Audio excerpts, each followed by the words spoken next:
I believe this is the best team effort of any ball club I've ever seen. As soon as the kid gets out, he starts to say Messi, Messi, Messi. Stretch him out. It has happened. Going, on, goodbye. Look at the New York Mets. Look at the fans. This one has a chance. Out of here. It's absolute bedlam here. The dream has come true.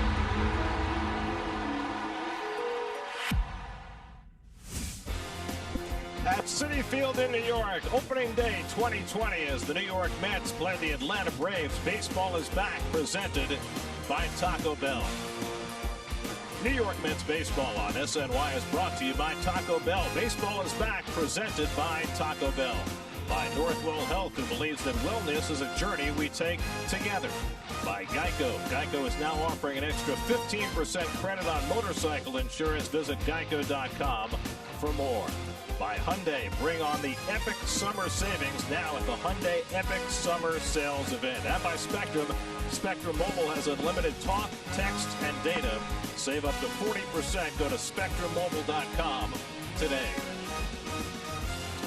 And a pleasant good afternoon, everybody, and welcome to Citi Field. It is a pleasure to be back with you for the 2020 season. 299 days since the Mets last played a meaningful game. Gary Cohen, Ron Darling, Keith Hernandez with you, as we will be for this entire unprecedented 60-game season necessitated by the pandemic sweeping through our nation. It's had effects on baseball off the field. There will be new rule changes on the field. There will be a new playoff system.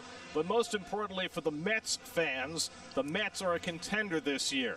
They're a contender for a lot of different reasons, starting with their ace, Jacob deGrom, who will be on the mound this afternoon. But, Ronnie, as we head into this 2020 season, the rest of the Mets rotation is a significant concern. You know, Gary, going into spring training 1.0, it seemed like they had enough starting pitching, really 6 bodies for 5 spots. But what happened was injuries. Noah Syndergaard, of course, with the Tommy John surgery. And just recently, Marcus Stroman went out with a bad calf, an injured calf. So now they've got 4 spots. Luckily this winter, the signing of Michael Walker and Rick Porcello gives them a better shot. But that 5th slot will be wide open. And the bullpen that was 25th in ERA last year, they'll have to get better too. But on Jacob deGrom's day, it doesn't really matter because you have one of the aces, maybe the ace in baseball, coming off his 2nd consecutive Cy Young Award. Last year, he ended the season with 23 consecutive scoreless innings. He tries to add to that this afternoon. One thing about the Mets this year, they can't afford to have a losing record in deGrom starts as they have had each of the last 2 years. He'll have a terrific lineup to support him. The Mets, top to bottom, Keith, have as good a lineup as they've had in many years. Well, I tell you what, Gary, this is the lineup I envisioned coming into the spring training way back in February. Speed at the top, a balanced lineup. And power and speed mixed together, and also because of the DH this year, it opens up Yoenis Cespedes to come in and be the DH of this ball club. And it's a question mark whether he can play the field. Well, now with the DH, he provides that second power bat in the lineup to go with Pete Alonso. If you look at the top of the lineup, you've got Nimmo and McNeil with speed at the top, and then from that point on, it's left, right, left, right, left, right with power. This is a phenomenal lineup. I love this lineup. And when you got Ramos hitting 8th, that's all you need to say. Mets will be staying east all year. They'll start off with the 2-time defending Eastern Division champion Braves on opening day at Citi Field. First pitch coming right up. Hello, this is Governor Andrew Cuomo. Welcome to our amazing Mets and to all baseball fans. This is a special treat for me. First, I want to congratulate all New Yorkers on a job well done managing the COVID crisis. We showed that we are New York tough.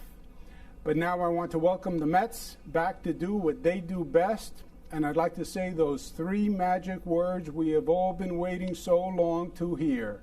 Let's play ball.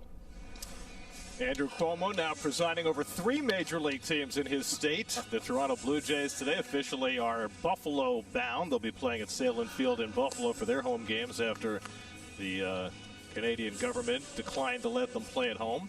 Hyundai Epic Summer Sales Event, starting lineup for the Atlanta Braves. The two youngsters, Acuna and Albies, 22 and 23 years old. Superstars already in this league. Marcell Ozuna, the new acquisition, a one-year deal after playing the last 2 years with the Cardinals. Matt Adams, who was in camp with the Mets until last week, he is now back with the Braves for his second tour of duty. Freddie Freeman in the lineup after a bout with COVID. And Jacob deGrom set to bid for a third consecutive Cy Young season. 11 wins last season with the second best ERA at 2.43, 255 strikeouts for Jacob deGrom in his second Cy Young. And the Met defense brought to you by Lexus, and I think you all are pretty familiar with this group. You'll get used to them. They're young, and they're going to be here a while. McNeil is going to get a lot of play at third base this season. And out in the outfield, of course, with the DH, J.D. Davis is not going to have trouble getting a lot of playing time. Terrific year last year. Brandon Nimmo in center, and, of course, Conforto in right. Jacob deGrom set to throw the first pitch of the 2020 season to Ronald Acuna. Had a swing and a miss at a fastball, and we are underway. Nearly 10 months after the Mets finished off their season against the Braves last year. They pick it up right where they left off. And Acuna goes after the fastball away, and quickly it's 0-2. Well, 99 miles an hour, some serious air from deGrom. deGrom set back a little bit the last couple of weeks because of tightness in his back. Through a simulated game on Sunday, through 60 pitches. And talking to Luis Rojas before the game today, Luis wants to go probably no more than 80 pitches with deGrom today, so he needs to be efficient to get himself through 5 or even 6 innings. Good cut by Acuna to foul that one back and stay alive. Acuna, of course, with a huge year last year. 41 home runs, 101 runs batted in, 127 runs scored. I mean, just a phenomenal season, and add 37 stolen bases on top of that. Led the league in runs and in steals. And deGrom hits 100 and misses outside 2-2. Acuna, just 22 years old, his third season, rookie of the year in the National League last year. 2 years ago, an all-star last year, and almost got to 40-40 last year. Swing and a miss. He struck him out, and deGrom begins the season with an overpowering strikeout of Ronald Acuna. Well, that one wasn't even on the corner. That was just raw power right down the pipe, belt high, and boy, did he beat him. And all fastballs, 5 straight from deGrom to retire Acuna. So 1 out and nobody on, and now the switch hitting second baseman Ozzie Albies. Albies a much better right-hand hitter than left. He hit .266 from the left side last year, and he fouls back a fastball, and deGrom is not messing around.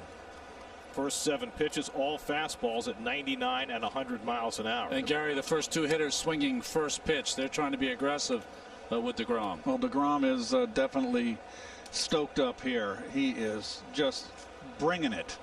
Let's have the full shift on against Albies with McNeil flipped over to the right side. And there's his first off-speed pitch in for a strike, and it's 0-2. And a good one, too, Gary. You know, I saw an amazing stat on deGrom today that just was unfathomable. You know how hard he throws his fastball, right? He's always up among the hardest throwers in the league. As Albies fouled it back. But his secondary pitches last year averaged, and we're talking about his curve, slider, and changeup, averaged 91.3 miles per hour, which is 3 miles an hour faster than anybody else in baseball, which is a phenomenal gap. Now, part of that's because he doesn't throw his curveball as much as he used to, but still. Grounded into the shift, and there's McNeil playing shallow right to throw out Albies. That's a 5-3 put out for the second out. Brian Snitker has had a phenomenal run as Braves skipper, National League Manager of the Year 2 years ago. Back-to-back division titles, 97 wins this year before a disappointing exit in the division series against the Cardinals. Well, here's Freddie Freeman, and a couple of weeks ago you wouldn't have given much for Freddie's chances to be in the lineup on opening day. He had a severe case of the coronavirus. His temperature spiked at 104.5 degrees, and Freddie was You know, he was fearful about what the outcome might be, but he's made a terrific recovery. Came back about a week ago. They got him a couple of dozen at bats between exhibition games and intra-squad games, and here he is out there on opening day. I said at some point he was fearful enough to start praying, don't take me. 10th straight opening day start for Freeman, who had a tremendous year last year. And DeGrom gets the slider over for a strike, 2-1. They're smiling at each other. Freeman is saying 2-0 changeup. Choking up on the bat as he always does. Another changeup. Got the one changeup prior on the inside corner, which he didn't want to do. But that one he got on the outside corner. Freddie with his hands very high, almost right angle, his elbow on his right arm. Full shift against Freeman, and another changeup, and that one misses for ball 4. And the Braves have the first base runner of the day. Well, that's a little respect right there. Pitching Freddie. He knows that Freddie is the one guy in the lineup. With the game on the line, you got to be careful. So here is Marcell Ozuna, who signed a free agent deal after spending the last 2 years in St. Louis. There had been some speculation that Ozuna was going to do a lot of DHing this year, but he's in the lineup in left field on opening day with Matt Adams DHing. Did you notice that, Gary? The bat was left in front of home plate. Ozuna, most games you would pick up the bat and throw it toward the bench. He did not touch it. Social distancing from the bat. Oh, well, good point, Ron. Did you see Pete Alonso's comment? Was it yesterday or the day before? He was asked about holding runners at first base and the lack of social distance there. He said, well, hopefully our pitchers will get a lot of double plays and socially distance those guys back into the dugout. Pete's got the good answers, I'll tell you. Man. There's a nasty slider by DeGrom, and it's 1-1. Well, Ozuna didn't have a great time in St. Louis. He had a lot of injury issues there, his shoulder and some other stuff, but he is a terrific player when he's healthy. 29 home runs last year.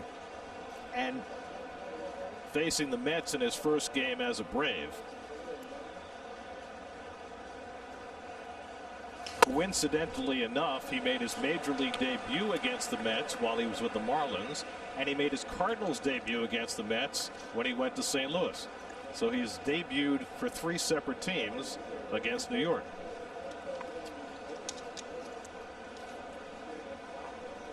Freeman at first with 2 down, just getting started on opening day in New York.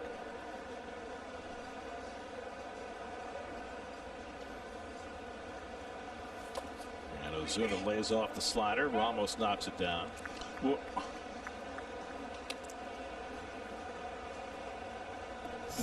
Matt Adams would be next. a lot of breaking stuff to Ozuna. Ozuna's a free swinger. You can get him to chase bad breaking balls. DeGrom about to throw his 20th pitch of this opening inning, and remember, he's going to be limited to about 80 this afternoon. Looking to put an end to this top of the first. He gets the ground ball. Ranging wide is McNeil, and he throws out Ozuna, and that retires the side. A walk in, 1 left. Mets come to bat on the bottom of the first with no score.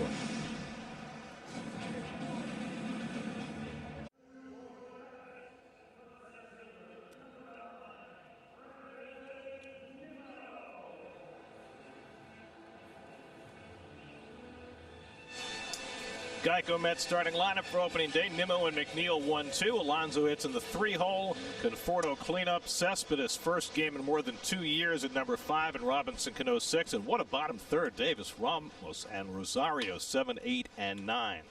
Mike Soroka, 22 years old, on the mound for the Braves, and his first pitch is high to Nimmo, ball 1. One of the brightest young pitchers in the game in his rookie season. Finished second behind Pete Alonso in the Rookie of the Year and 6th in the Cy Young. Nimmo, who missed half of last season with a neck injury, bounced back in the month of September and had a terrific run. 430 on base, 565 slugging in September, and now back in his accustomed leadoff spot on opening day. And Soroka misses high with the off-speed pitch, 2-1. Well, interesting right now, the first 3 pitches from Soroka, 2 have been up and he needs to live downstairs. In left-handed hitters, you can roll over on Soroka. You have to sometimes go the other way. And he misses inside and falls behind 3-1. Soroka starting on opening day, the first time in 7 years that it hasn't been Julio Teheran starting on opening day for the Braves. Jeff McNeil on deck. And Nimmo cracks one into center field for the first base hit of the season. A solid line drive to center off the bat of Nimmo, and the Mets have the leadoff man on. Well, he always works the count, Brandon. He gets a 3-1 count, and there's another pitch up in the strike zone. That's not where Soroka can live, and he'll be in a lot of trouble if he's above the belt. And this at bat here, as Jeff McNeil steps up, hitting second. Jeff, we know, loves to hit that first pitch. Will he take more this year and let Nimmo try to steal a bag? We'll see how this, what kind of approach he'll take. His OPS on the first pitch last year was 1371. And he's hacking. 1371. It's the highest OPS on first pitches in a season for any player in 12 years since Matt Holliday in 2007. And you see there, 14 of his 23 home runs came on the first pitch, which led to that lofty number. Keith, you said, was he going to take the first pitch? I was at the window saying no.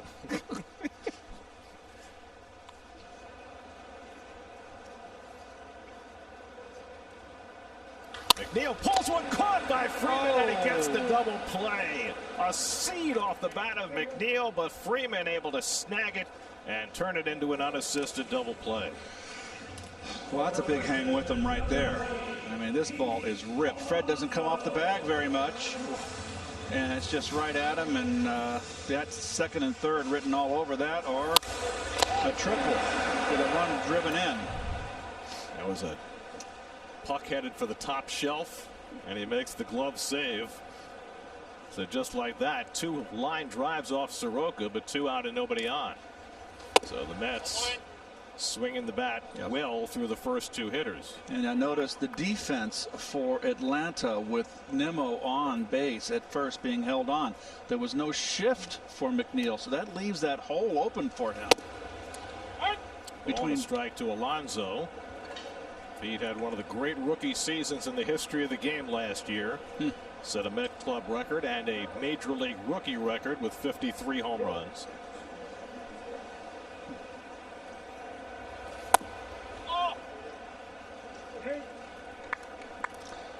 So Soroka right now is kind of searching for it, Ronnie, a little bit. I'm surprised he's throwing so many breaking balls in the first inning. Last year he threw his fastball 63% of the time, but he has been an off-speed pitcher early in this game.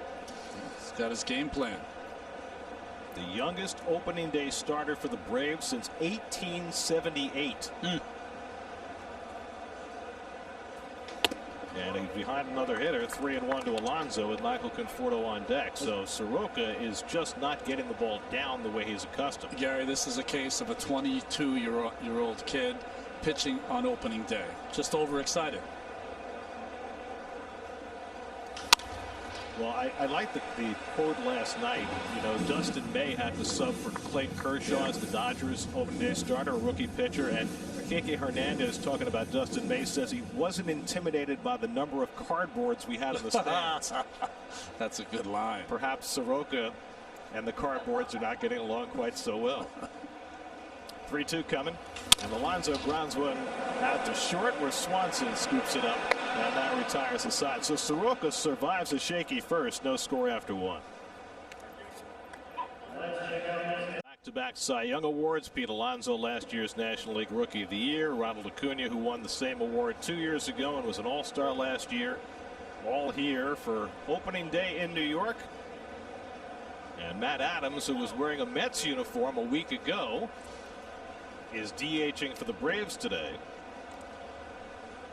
Adams was rendered somewhat superfluous by the Mets, who made some late changes in their 60-man player pool, bringing back Juan Lagares, signing Brian Dozier. Luis Rojas managing his first big league game. After 14 years in the Mets organization, 9 of them as a manager, and now at the big league level and managing in this very strange year. And you know, it's got to be more difficult approaching a season where every game means so much with only a 60-game schedule, and try to manipulate a 30-man roster for the first 2 weeks of the season. DeGrom misses a ball and 2 strikes. I mean, being a first-year big league skipper has so many tentacles to it anyway, but add to it all of the things that Luis Rojas has to worry about as DeGrom strikes out Adams with a changeup, and there's his second strikeout. 1 out in the second. But he's got to worry about the social distancing. He has to worry about doing Zoom meetings rather than face-to-face meetings. I mean, there is so much on his plate in addition to everything that a first-year manager would have to deal with anyway. I believe that he's come from a good baseball family. He's got the right temperament to handle all the managerial duties. Here's Austin Riley taking a strike. Riley getting the opening day start at third base. He came up last May and came up like a house of fire. Hit .375 with 7 homers in his first 14 games, and then cooled off drastically. Yes, he got introduced to the slider out of the strike zone. But they are asking Riley, at least from the start, to fill that gaping hole left by Josh Donaldson, leaving for Minnesota. Slider off the plate, 1-2. And important to note too, their Nick Markakis, their veteran right fielder, left-hand hitter, he opted out this year. That's going to be a bat that's sorely missed in this Brave lineup. It makes this a very top-heavy Braves batting order for a team that finished third in the National League in runs scored last year, and Donaldson was a huge part of that. He had a great season, and particularly against the Mets, whom he crushed. 9 home runs and a .388 average in the 18 games. 2-2 to Riley. And he breaks his bat as he hits it off the end foul into the cardboard cutouts. They have more than 6,000 cardboard cutouts that fans have purchased. There was one in particular we saw today, and there it is. Who is that man? Third base, Larry. That is Larry Jones, better known as Chipper. Is that his son, Shea? And Met fans, he still torments you, I know. Now, I want to know, did Chipper buy his own cutout? I bet he did. Or did somebody buy it for him? It's a mere bag of shells for him. $86. You can afford that. Ripon Seacrest. Very nice. Very nice. The celebrities are out in force. You never know who you're going to see at the ballpark. Alvin. A ladder. There we go. Harold Reynolds. Is that Russo on the left? Yes. It's Russo, yes. Get out Chris. of here.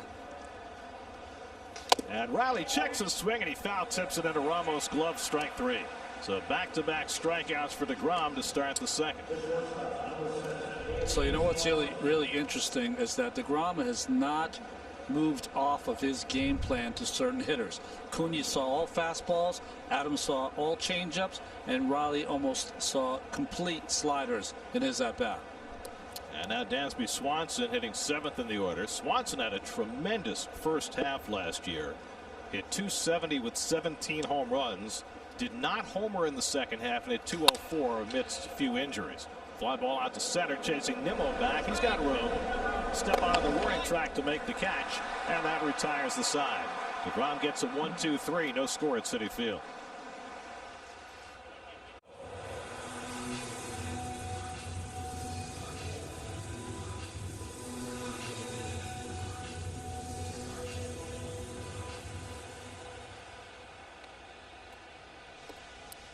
Baseball is back. The MLB app is the only place to get all your baseball action. In-game video highlights, live pitch-by-pitch, breaking news, player updates, stat leaderboards, standings, and much more. Download the MLB app today. Michael Conforto leading off in the home second. Interesting. Let him off with a changeup. Not a good pitch to throw. First pitch to Conforto. Well, that was right down the middle. Conforto almost lost it. He got under it a little bit. Michael in a career high 33 home runs last year, drove in 92, hitting cleanup in this opening day lineup. And another changeup from Soroka, and it's 0-2. Well, that'll get smiles from your catcher to be able to catch a quality pitcher. Two-time Cy Young Award winner, back-to-back, as a matter of fact. I'll tell you, Met fans.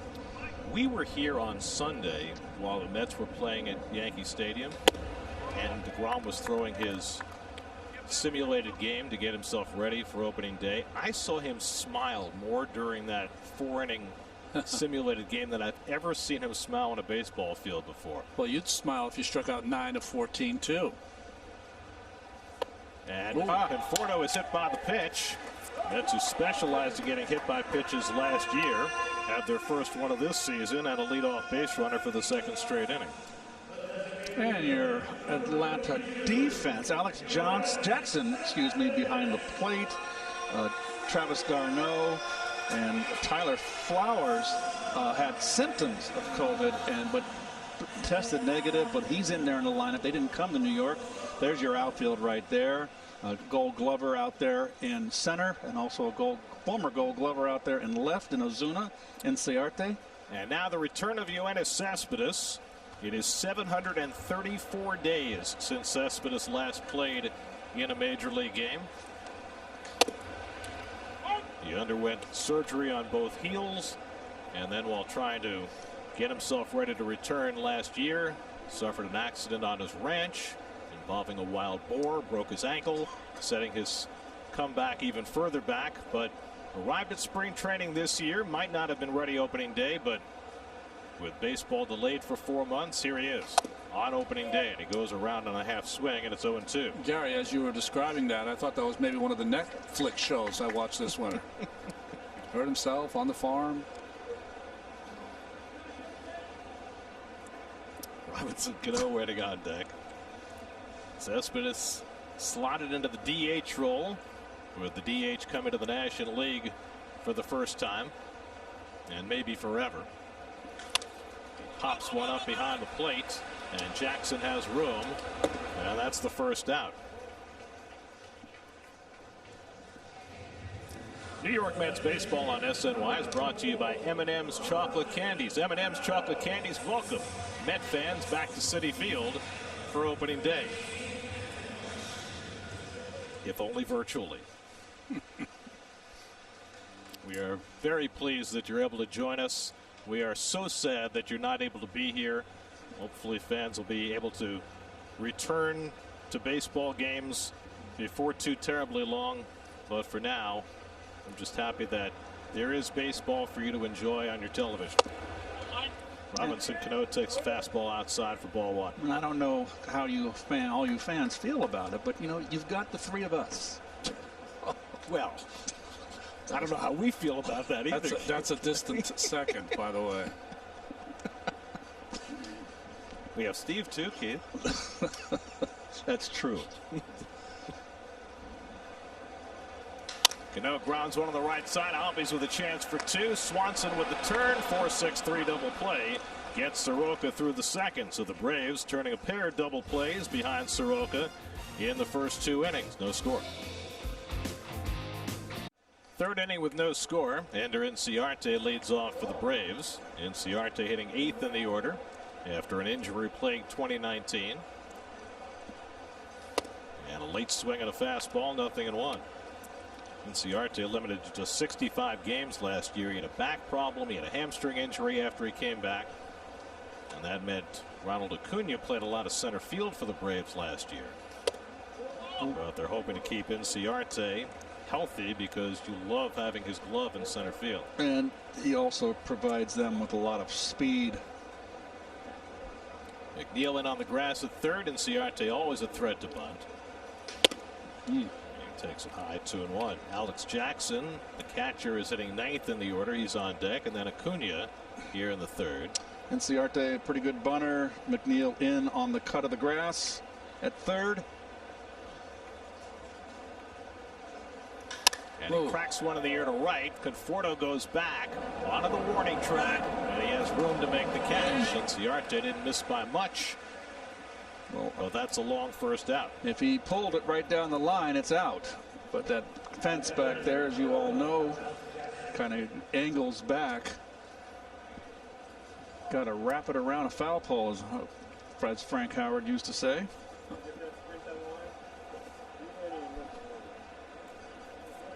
So 1 out and nobody on. And now Alex Jackson looking for his first big league hit. Jackson, a former first-round draft pick of the Mariners, made his major league debut last year, got in 4 games with the Braves, 2 of them against the Mets, and went 0 for 13. He did, as you see, though, hit 28 home runs in the minors last year. Now, Jackson was not expected to be here today. His backup, William Contreras, was not expected to be here today, but as Keith noted, both of the Atlanta catchers, Travis d'Arnaud, the former Met, and Tyler Flowers, both have COVID-like symptoms. Although they have not tested positive for the virus, they were both left behind in Atlanta. So Jackson, who was on the taxi squad, was activated, and Contreras was called up. The Braves only had 2 catchers on their 30-man roster. The Mets have 3. And DeGrom with a high fastball strikes out Jackson, and that's 4 strikeouts, first time through the batting order for Jake.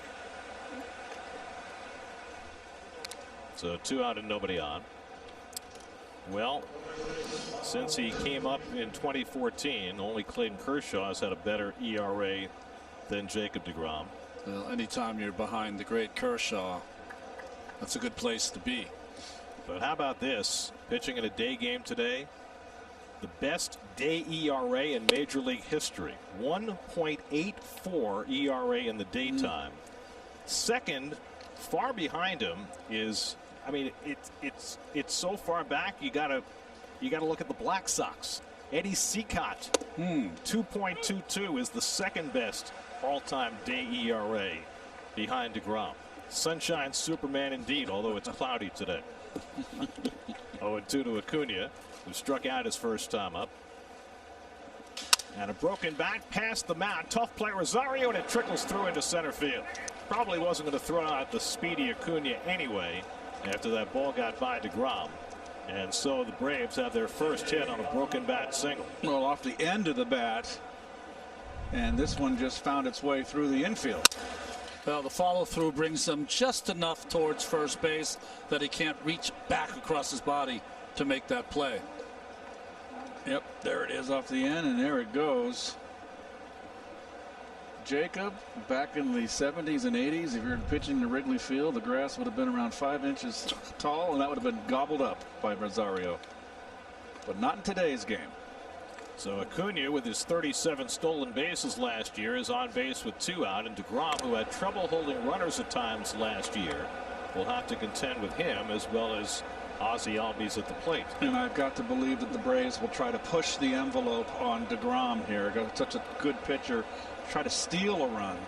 37 stolen pillows last year. You got the shift on against Albies, with McNeil playing in shallow right, which is where Albies hit it his first time up today.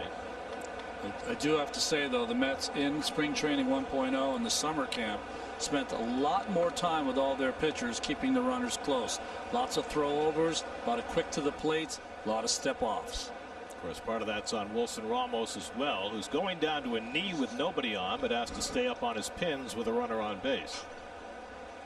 And a pitch out. You don't see too many of those in baseball these days, but Luis Rojas calling for a first pitch out with Acuna at first. Last year led the National League in steals. Almost became the 4th member of the 40-40 club. 41 home runs, 37 steals. And Albies has to vacate 2-0. Terry Bonds, Alex Rodriguez, Jose Canseco, and the one everybody forgets, Alfonso Soriano. That's right, the 4 members of the 40-40 club. Acuna missed some time down the stretch. That's why he didn't get those 40 bags. Big lead. Not going, and DeGrom sails a changeup outside. It's 3-0, and you got Freddie Freeman on deck. So DeGrom finds himself in a 2-out tight spot here. Got the first 2 hitters in the inning, gave up the broken bat hit to Acuna, and now he's 3-0 to Albies with Freeman looming. So almost certainly Albies is going to be asked to take a pitch here, you would think. He's a fastball hitter from the left side. And he gets a changeup. And it's 3-1. Yes, sir. Well, that's where Jake is in his career. Any of the 3 pitches he throws, he can throw on any count, even 3-0. And Albies is more of a pull hitter from the left side of the plate. He is a definite pull hitter. Send Acuna 3-1. Yes. Long hold by DeGrom. No. And he got Acuna flat-footed. That's Acuna right. gave up on that, thinking time was going to be called, and so the long hold had exactly the desired effect. And Albies fouls the pitch back, and it's 3-2. It was interesting. Well, on both points, Gary, the long hole worked to keep Acuna there, but the pitch was right down the middle. So he gave up on it. He thought time was going to be called. Never assume. Now he'll be running. Alonso will play behind him with 3-2 and 2 down. No score in the third. Ramos setting up inside, and Albies pounds that slider into the ground, and it's still 3-2. You know, Gary, the hardest part about controlling the running game is that not only do you have to keep the runners as close as you can to first, but then you have to execute the pitch. There's 2 parts to it, and both are just as important.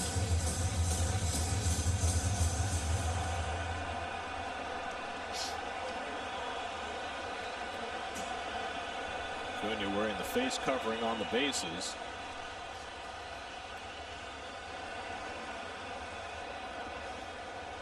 Another 3-2 coming to Albies. And he lifts one out to center. Should be easy for Nimmo. And that retires the side. So DeGrom works around a bit of trouble in the third. Still no score.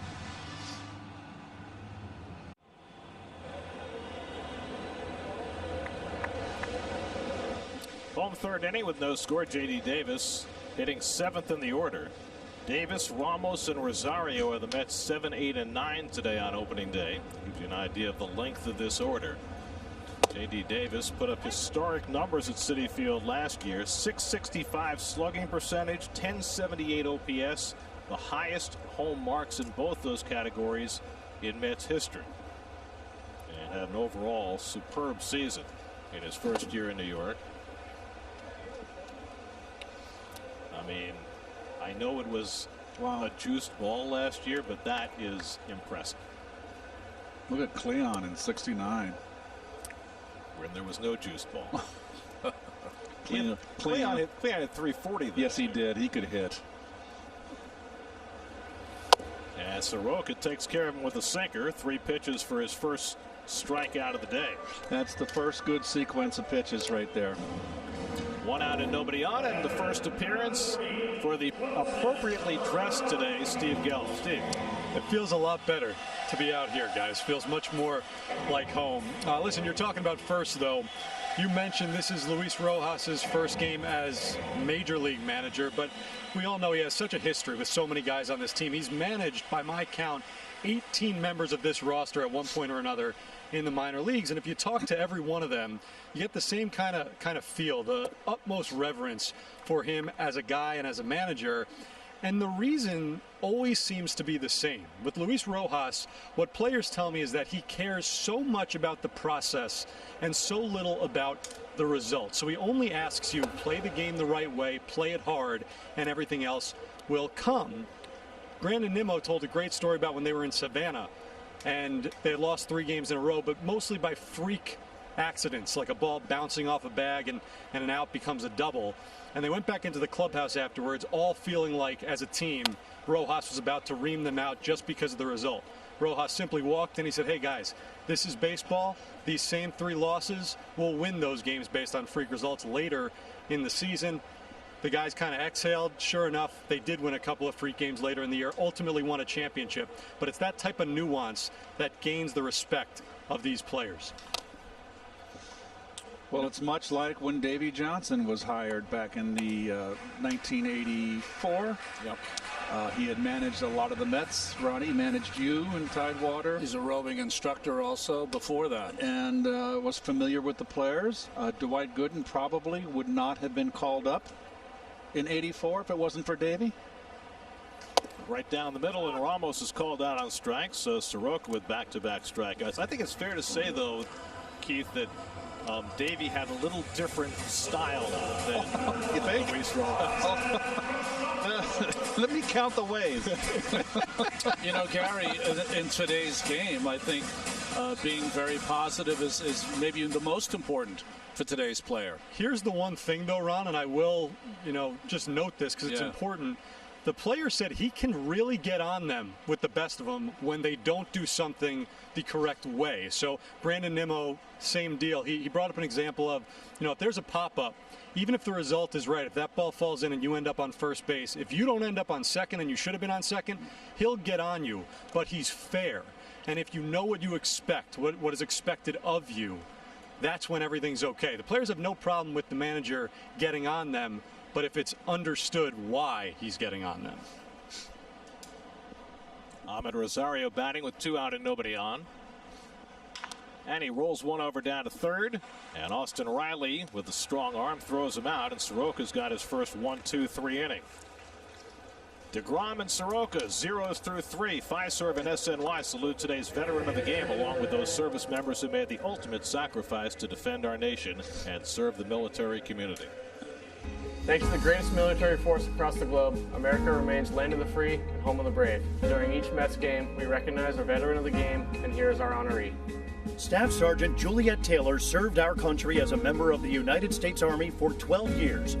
During that time, she was deployed to Iraq in support of Operation Iraqi Freedom II, receiving 3 Army Commendation Medals, 4 Army Achievement Medals, 7 Army Good Conduct Medals, a Global War on Terrorism Expeditionary Medal, and a Global War on Terrorism Service Medal, amongst many other honors. Today, Juliet continues to serve the veterans in her community as an officer of several nonprofit organizations. Fiserv salutes those who serve. Mike Soroka, but he appears to be settling into a groove. Jacob deGrom worked around his first hit allowed in the third. Each team has had just 1 hit through 3. 3, 4, and 5 in the Braves batting order in the fourth. Freeman, Ozuna, and Adams against deGrom. Freeman drew a walk his first time up. Walked at a 3-1 changeup, and deGrom pops one inside ball, and that's called a strike. Paul Nart is the home plate umpire. Crew chiefs behind the plate on opening day. And you've had several umpires become crew chiefs this year because about a dozen umpires have opted out. Older umpires who felt as though their health might be at risk because of the coronavirus. So Nart, Fairchild, Torres, and Addison are the quartet for today.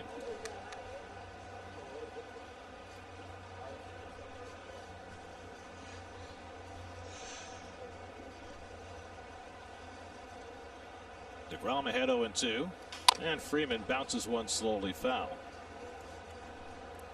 Freddie Freeman making his 10th straight opening day start. Won his first Silver Slugger last year. That's a little surprising, right, that he'd never won one before. But he had himself a tremendous year. 38 homers, 121 driven in. 4-time All-Star. Never thought he'd get to the 38 home run mark, but he did. And deGrom strikes him out with a changeup. That's 5 strikeouts for deGrom, who led the National League in strikeouts last year. 255 strikeouts in 204 innings last year. Started him out with a slider, 2 fastballs, and then finished him off with the changeup. There's the grip, the circle change. Has a little daylight between his palm and the ball. That's why he can throw it 90 to 93 miles an hour. So 1 out and nobody on. Now Marcell Ozuna, who grounded out to third base his first trip. And deGrom misses away with a fastball. The Braves last year won 97 games, won their 2nd straight National League East title, but a very disappointing finish for them in the National League Division Series. They were up 2-1 on the Cardinals and had a lead going into the bottom of the 8th in Game 4, only to let it get away in extra innings, and then got crushed in Game 5 when the Cardinals put up a 10 spot in the first inning. You were there for that, Ronnie. Yeah, Molina got the walk-off hit in Game 4, and then the 10-run first inning against Fultonevich. Molina got the game-tying RBI in the 8th, the game-winning RBI in the 10th to tie up that series, and then the Cardinals overwhelmed them in Game 5. And a 3-1-3-0 slider from DeGrom. That's the second 3-0 secondary pitch he's thrown.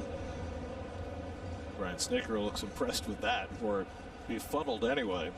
Matt Adams on deck.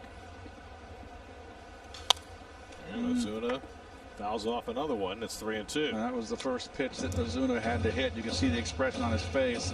That was a slider up, hanging. One of the few. I mean, that's probably the first bad pitch that DeGrom's made thus far. Ozuna, a two-time All-Star, had a career year with the Marlins in 2017 before 2 star-crossed years in St. Louis. 3-2 changeup, Keith.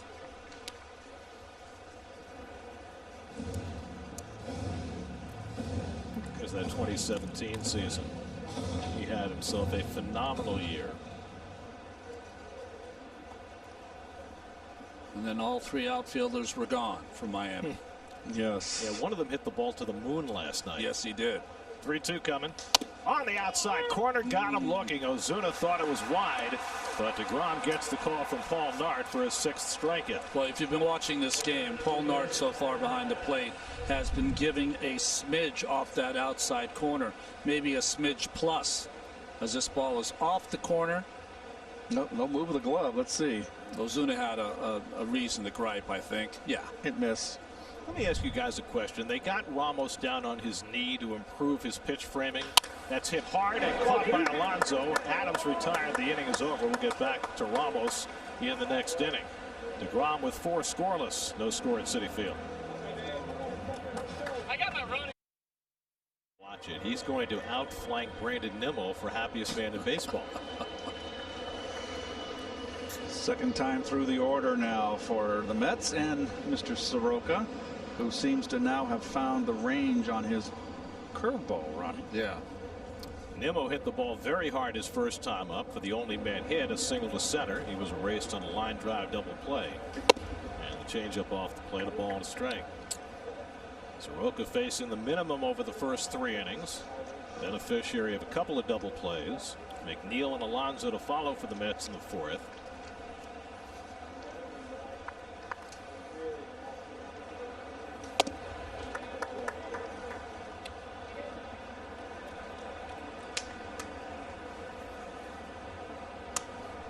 Freeman out in the hole at first base, giving that right field line to Nimmo, who really is a gap-to-gap hitter.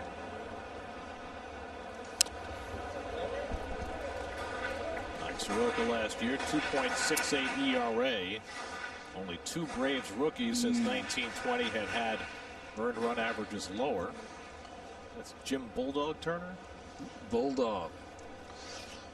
37 and 43. I don't think that was Bulldog Turner. No. Wasn't he a catcher? I'll have to look that up. Dave, get on it. 2-2 to Nimmo with McNeil to follow. And he grounds one right at Albies. And that's the first down. Well, Soroka, Keith said, it's found his range with the curveball, and this is the one he threw to J.D. Davis. Watch the grip. And as we freeze it, you'll see that middle finger is what starts to spin. Those fingers underneath are what holds the ball, and that thumb serves almost like a rudder of a ship in the direction that you want to throw it. Beauty. Well said, Ron. I never thought of it that way. A rudder of a ship. You're right. Another shot by McNeil. This one goes by Freeman and down the line.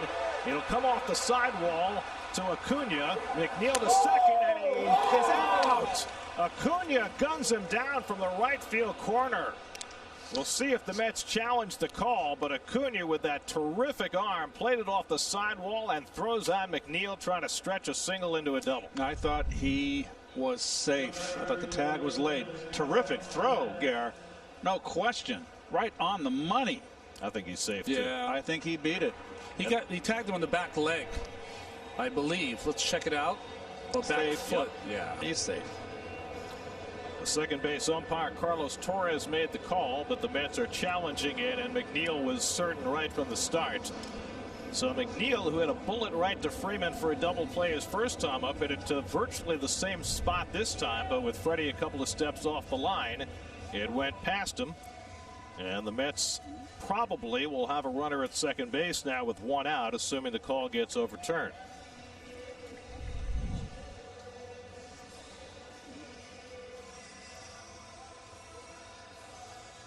Safe. Not even close. Safe. Oh, look at the umpire right there. It's like Not even close. Get an eye chart. Oh, gee. Dave Goosh? That might be a record. What are we in the fourth inning of game one? Well, this one didn't take long, and they do overturn the call, and it's a double for Jeff McNeil, who had 38 doubles last year. And the cutout crowd very happy with the overturn. You know, it's interesting. Soroka threw a first pitch breaking ball to Nimmo to lead him off, and the changeup to McNeil. Was he ready for it? Well, he certainly was with that double down the line. Maybe looking off speed. First pitch hitter that McNeil is. Soroka tries to counter that with a changeup, but left it up. Left it up and got it out, but McNeil just has great plate coverage. So the Mets have a runner in scoring position for the first time today. And here's Pete Alonso, who drove in 120 runs last year. And he grounds one to short. McNeil trying to advance, and Swanson takes him out. And McNeil gets upended by the tag on his foot from Riley. He appears to be okay. Poor base running decision by McNeil, and he's thrown out for the second out. And McNeil, one of the best base runners on this club, a very rare mental mistake right there, trying to advance. I think Gary did the Petter here with the bad slide. I think he grounded he spiked his foot into the ground.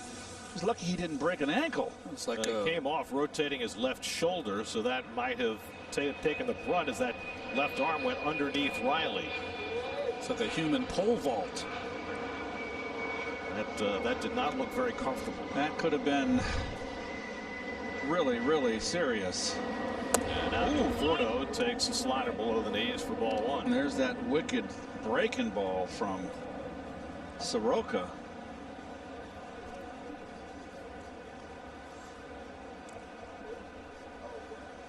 Conforto was hit by a pitch his first time up. Alonso at first with two down.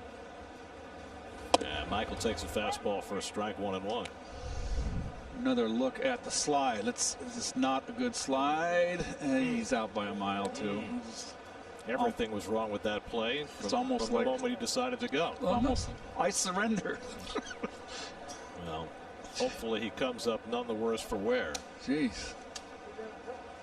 Mets have had enough bad injury news the last few days, with Marcus Stroman going down with a torn calf. And Steven Matz will get the day 2 start tomorrow for the Mets against fellow left-hander Max Fried.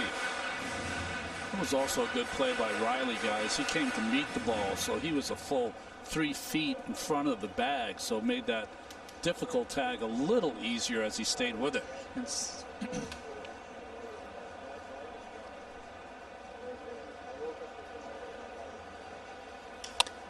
Conforto fights one off. There's the aforementioned matchup for tomorrow, another 4 o'clock start with Matz against Fried, and then the Sunday night game on ESPN. Rick Porcello makes his Mets debut against another lefty, Sean Newcomb. Mike Foltynewicz pushed back to the 4th spot in the Braves rotation. Here's Matz, whose status has moved up the pecking order, with the injuries first to Syndergaard and then to Stroman. Slider inside and low, 2-2. It's amazing. 9 different pitchers made starts for the Mets last year. 7 of those 9 are not on the team's active roster to start this year, leaving only DeGrom and Matz. Zach Wheeler, of course, is in Philadelphia. Zach and his wife had a baby this past week, and he's going to play. Grounded to the left side. Swanson circles in on it and throws out Conforto to end the inning. McNeil with a double, but he gets upended. No score after 4.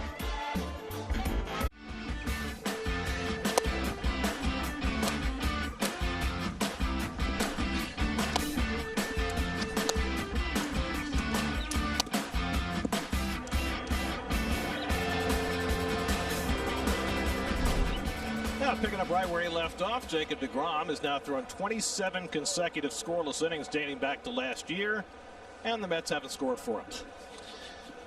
Austin Riley leads off in the 5th inning This could be DeGrom's last go-round.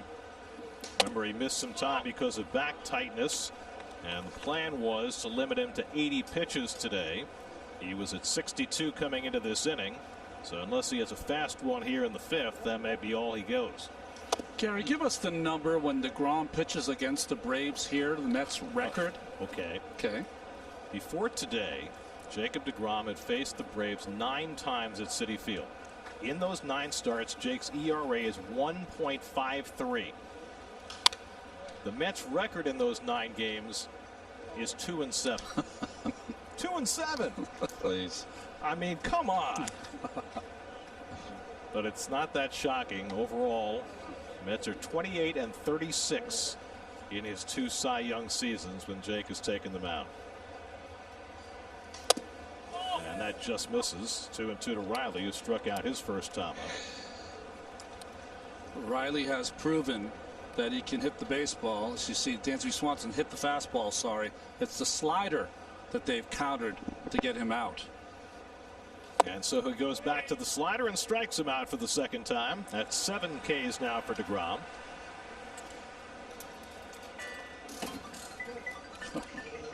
Spectrum high-speed pitch, no contest there. DeGrom hit 100 in the 1st inning. So Jake with 7 strikeouts and 4 1/3. Last night Max Scherzer struck out 11 in 5 1/3. The current major league leader in strikeouts. For a Scherzer start was rain shortened. Game called in the 6th inning with the Yankees beating the Nats 5-1 in the first game of the season. It's kind of a, you know, a 2020 microcosm, right, in that the rain delay lasted longer than the game. It poured.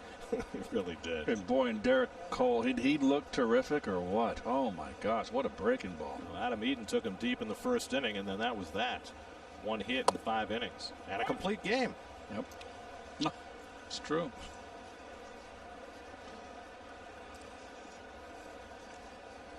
Swanson hit one of the warning track in center field that Nimmo caught his first time up.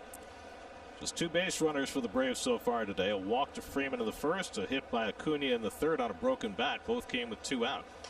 And a late swing on a fastball at 98 miles an hour. 1-2 to Swanson. And there's been a few tardy swings from the Braves against DeGrom thus far. When DeGrom is at his best, he is just working quickly. He's executing, and sometimes I feel as though it doesn't matter who's in the box because he knows his stuff plays. 1-2 coming. Struck him out. 98 away. 8 strikeouts now for DeGrom in 4 2/3. Jeremy Hefner, new pitching coach for the Mets, with a nod of the head. He'll be doing that a lot. All right, in the 12 starts. So now here's the question. He's at 71 pitches. Say he has a normal at bat here against Inciarte and he gets to 75, 76. Run him out there. Do they push him out there for another inning? You're talking to the 2 wrong guys over here, Gary. We say push him. Well, only because, you know, you get concerned about how a guy is ramped up leading into a season after a very short summer camp. And a fly ball to left. This will help. There you go. 1 pitch out as Davis squeezes it. So he's only at 72 through 5. And that probably wins him the 6th. Halfway through, no score. The largest collection of Mets gear and have it delivered straight to your door. Visit Mets.com/team store for more information. We go to the bottom of the 5th. No score on opening day. Yoenis Cespedes leads off for the Mets, but of just as great interest, Seth Lugo is getting up in the Mets bullpen. And a check swing tapper toward 3rd, and again Cespedes will not run 100% as Riley throws him out for the 1st out. We saw the same thing in the exhibition against the Yankees on Saturday, and Cespedes subsequently told the media that the trainers had instructed him to run no more than 80%. And I incline to agree. He tripped coming out of the bag too here, so out of the box, excuse me. Excellent breaking ball from Soroka. That's been his pitch now. Robinson Cano takes up and away ball 1. So DeGrom at 72 pitches through 5 innings. Lugo up in the bullpen, which is not a surprise. Luis Rojas told us today that if DeGrom was only able to go 4 or 5, Lugo would probably be the next guy. Looking at him to throw at least 2 innings, and perhaps if his pitch count is low enough, more than that. But the Mets apparently are not going to push DeGrom, who threw 60 pitches in a simulated game on Sunday, 72 today, and apparently it's going to be 5 and out today. Well, I find Lugo, it's very curious that if Luis said you stretch him out 2, maybe 3, what is the thinking behind there? There's a question now with Stroman down, the 5th starter. Are they entertaining Lugo as a starter? I don't think so at all. I think it's a matter of it's opening day. He's fresh and he can go at least 2 because that's what he does. And then you've got Betances and Familia and Wilson and Diaz to fill out the rest of the game. Yeah, these pitchers are not going to be really pushed until maybe their 3rd start. And there was something that Luis Rojas said to us before the game that I think resonates. Line the other way, and Cano's got a base hit. So the Mets with their 3rd hit of the day against Soroka. Cano down in the count and takes one to the opposite field. Well, they wanted to come upstairs on Cano. Look at the high target, but it's right down the pipe. Throwing the ball high to Cano early in the count will work. But with 2 strikes, he has a different approach. And he makes contact. So if you want to come upstairs, you got to come out of the strike zone. Yeah. It's easier said. We're sitting up here watching. Easier said than done. So 1 out and 1 on. Now J.D. Davis. What Luis Rojas told us before the game, he said in a 60-game season where every game counts almost 3 times as much as it would in a normal season, he said you cannot think of tomorrow. You have to only play for today. You've got 14 pitchers on the roster. You use as many as you need to get through any particular game, and then you'll worry about tomorrow. The Mets did not carry as many pitchers as some teams. The Braves, for instance, are carrying 16 pitchers on their 30-man roster. The Mets are going with 14. They felt as though they wanted more defense and speed on their bench, and they've got a 7-man bench, including 21-year-old Andres Gimenez, one of their top prospects, which was a bit of a surprise. And Davis gets jammed and fouls it. 0-2. You know, one thing that serves Luis Rojas well is that not only did he manage in the minor leagues, but he managed for years in winter ball, where you've got a very short season and every game is of utmost importance, much like this 60-game schedule. And the rosters are very fluid in winter ball. Soroka ahead 0-2 on Davis, who struck out his first time on 3 pitches. He gets this one out to center, but room for Inciarte back to the track near the wall, and oh my gosh, he took a home run away from Davis. That ball carried well, it was over the orange line, and Inciarte, who robbed a home run from Cespedes in this ballpark a few years ago, takes one away from J.D. Davis to keep the Mets off the board. Wow, this is terrific. He's not a big, tall guy. And that is highway robbery right there. He flashes the gold. What a play. Well, he had plenty of time to get to the wall.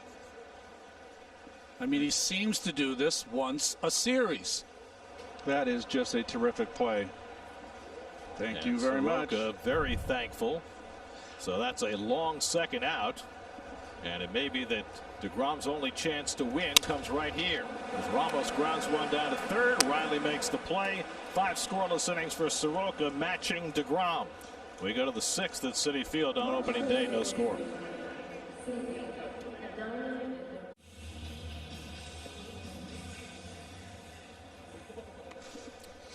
Seth Lugo last year was the best Mets pitcher not named Jacob DeGrom. He had a phenomenal year, and he makes his debut in the 6th inning today. And of those 61 games, 24 times out of the bullpen, he went more than 1 inning.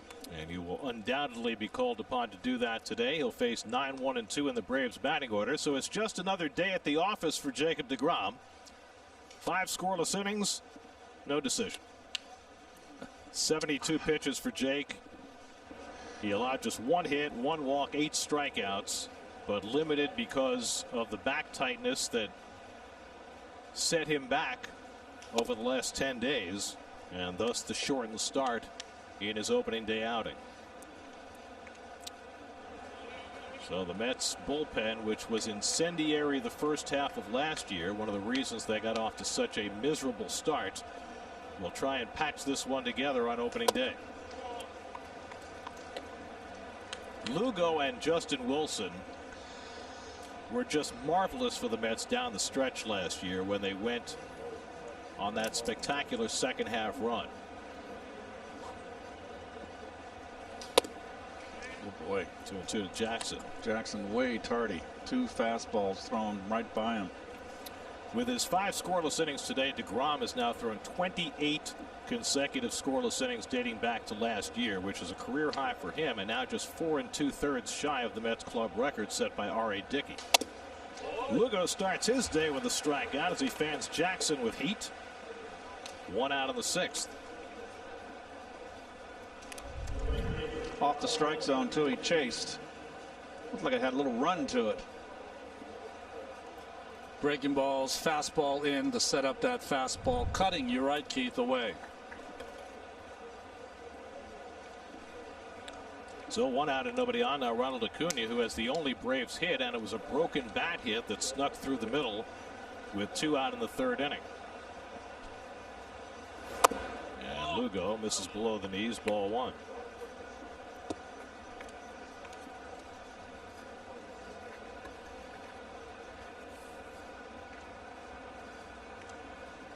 Acuna 3 for 6 against Lugo. Well, Seth blows one up and in, and it's 1-1. Well, Acuna had that wonderful run last year of home runs in consecutive games before he finally got hit. Someone drilled him. Very relaxed hitter up there. You look at his stance. I think that was 2 years ago. That's right. Jose Urena drilled him and got ejected from the game. Right, 2 years ago. First batter of the game.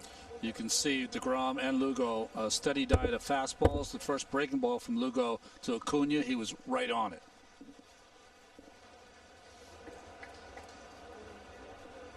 Ozzie Albies waiting on deck.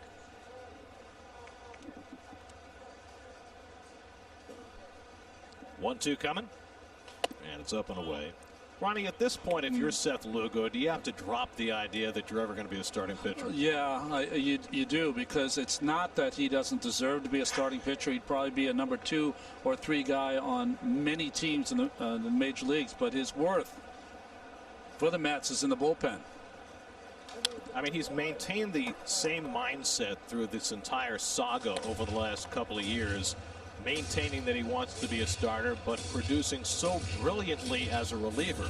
The only drawback to him as a reliever, though, of course, is the fact that you have to give him adequate rest between outings, particularly when he goes multiple innings. And, you know, he's had a few seasons ago that flare up in his elbow, so that could always flare up if you took a more exacting role as a starter. And he goes outside to get Acuna, same as he did to Jackson with that fastball, and he's got back-to-back strikeouts to start the 6th. Another fastball thrown by a Brave hitter. They got to dial it up here. And, you know, Ronnie, maybe I was wrong when Gary and you guys asked the question. Well, Gary asked the question, would the pitchers be ahead of the hitters or vice versa? And I disagreed with you. But what I see right now, I was wrong. I see the pitchers are ahead of the game. Well, especially when the hitters are tardy on the fastball. Albies drills one out to right, but Conforto's right there to pick it off, and that retires the side. Lugo sets him down 1-2-3. We go to the bottom of the 6th, still no score. YouTube channel, get behind the scenes access, exclusive interviews, classic videos, amazing moments, and more at youtube.com/Mets. Drive Around the Majors presented by Cadillac. Mookie Betts, 12-year, $365 million contract extension signed. And then he got his first hit as a Dodger last night. Right. He scored the go-ahead run on a great jump with the infield in. A ground ball to second base. We go to the bottom of the 6th. Mike Soroka just 55 pitches through 5 innings. Ahmed Rosario leads off and lines one into right center field for a base hit. So Rosario gets on a first pitch slider, takes it the other way, and the Mets have the leadoff man on for the 3rd time today against Soroka. And here with the DH now, it's like a second leadoff hitter here. And you've got Nimmo coming up, who has good patience. We'll see if Rosario tries to steal the bag. Rosario 19 steals last year, but was caught 10 times. They've been working very hard with him. Tony DeFrancesco, the Mets base running coach, trying to get him to figure out how to read pitchers a little better, get a better first step. We'll see if it pays off. Big lead. Nimmo at the plate, then he fouls back a fastball. By the way, have we mentioned Rosario's socks? I don't think we've ever seen him wear stirrups before, and going with the fancy stirrups with stripes. I love the stirrups, but I'm a traditionalist. With the pinstripes and then the horizontal stripes, that's a little too much. Oh, jeez. Who are you, Beau Brummel? Jeffrey Beam.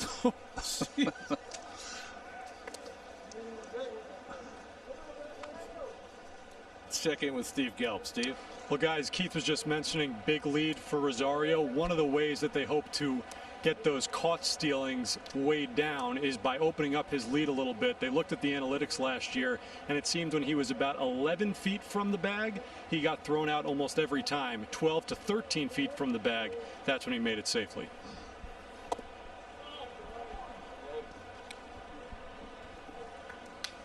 Nimmo had the Mets' first base hit of the season, leading off the first inning. A single to center. He grounded out his last time up. Soroka is not easy to run on. He did not allow a stolen base in his last 14 starts last year and only 6 in 8 tries all season. He's got a very athletic move, and he's quick to the plate. He is so polished. Yes. For a young pitcher, especially for a young pitcher who grew up in a non-baseball part of the world, he's from Calgary, where, you know, you don't get to throw that many games. It's amazing how polished he is. The coach of his junior national team was Chris Rietsma, a fellow Calgarian. Former Brave. Yeah, I think he was the setup man in the Smoltzy, right? Also pitched for the Marlins. Good hit and run count. Good hit and run count.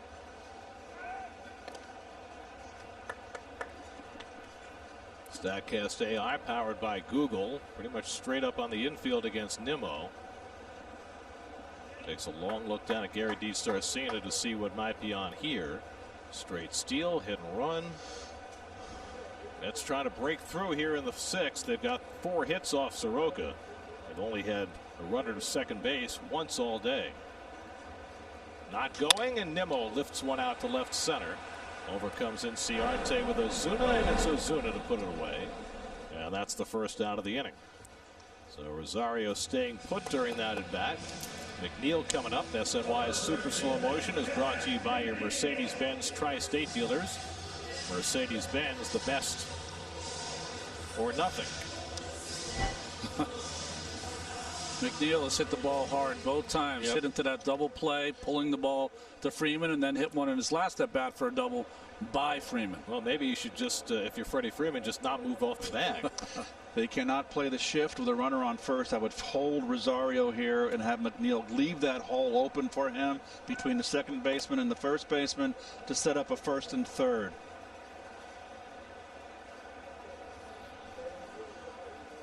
Such great bat command of the bat control, McNeil, and a good eye at the plate. He's already said he loves to hit with a runner on first. It's easy to pull the ball in the hole. That's last year, first half of the season he hit for average. Second half of the season he hit for power. Was effective in both halves. Coors Light beating the pressure. McNeil with a superb all-star season last year. In the 23 home runs, what a surprise. And most of them coming in the second half. Just turned on the power. He's a lot stronger this year. Looks a little thicker upstairs. It's this one toward left center, chasing Inciarte over in the gap, and he runs it down. If you hit it in the field of play, Inciarte is going to catch it. He caught one out of the field of play from J.D. Davis in the last inning, and this is what he made look easy over in the gap. Well, this ball struck right on the screws, but too much air time for that man to run it down. He just got such a great jump. I mean, a pedestrian center fielder, that's a double. Well, made it look easy. Don't give out the goal for nothing. Yeah. McNeil's hit the ball on the nose all 3 at bats. Inciarte wants to know where they want him to play against Alonso. I suggest deep. Pete's 0 for 2. He's hit the ball on the ground twice today. And takes the first pitch slider for a strike. Gary, Pete probably had his best times against the Atlanta Braves last year. Well, he found the water in center field on a couple of occasions at what was then SunTrust Park. Now it's Truist. Pete did not hit a home run during spring training. He did not hit a home run during summer camp. That's probably the biggest upset of all time. Well, then it's a good time to hit one now. Thought it was interesting listening to Pete the other day talk about how much of a better hitter he was the first half of the season. Now the second half might have gotten a little too involved in chasing the record. Good pitch. 0-2 right there. Tough pitch to lay off. Yes. Sinker. Just he laid off it because it was too good. Couldn't pull the trigger. Michael Conforto would be next. See if he doubles up inside to Soroka. Rosario at first with 2 down. He's running. And Alonso pops one down the right field line. Headed toward the stands and out of play. Jeff Fan's okay.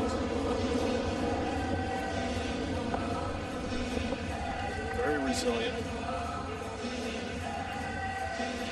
I mean, if those cardboard cutouts survived last night's thunderstorms, they can survive anything. I mean, it just rained like the dickens. it sure did. So 2 fastballs in to Alonso. Does he come back with that breaking ball that we saw against J.D. Davis earlier? Rosario was running on the last pitch. Ooh, another sinker down and in.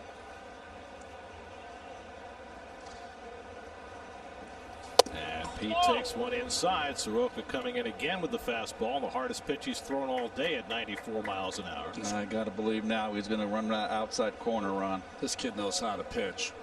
Forget about his age. Got a 22-year-old pitcher on the mound and a 24-year-old rookie catcher behind the plate. Wants to throw to first.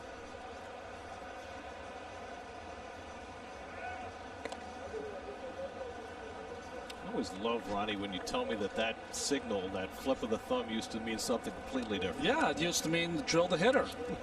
I mean, when you would see it, you go, did he just told me to drill the hitter? Okay, I guess he did. Here we go. And something he didn't tell the press after a game. No. I hope everybody got the memo at the same time that had changed. They're coming in again. This time missing upstairs, so after getting ahead 0-2, Soroka runs the count full with Conforto on deck.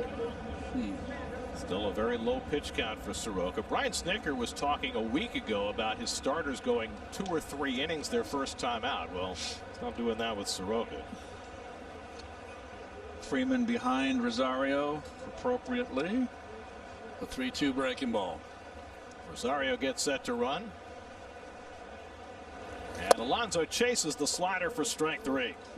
Just the 3rd strikeout of the day for Soroka, but it gets him through 6 scoreless innings. On we go to the 7th, no score.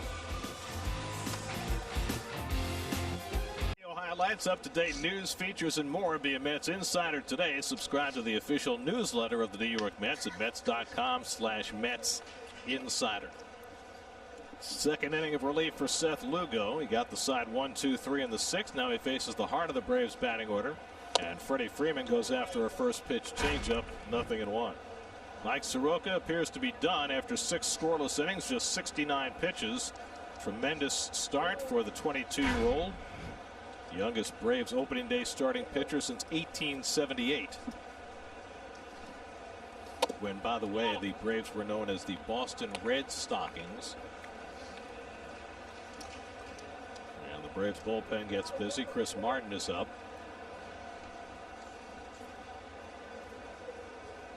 By the way, the 1878 Boston Red Stockings are also of note because 1878 was the last time that Major League Baseball played a 60-game season.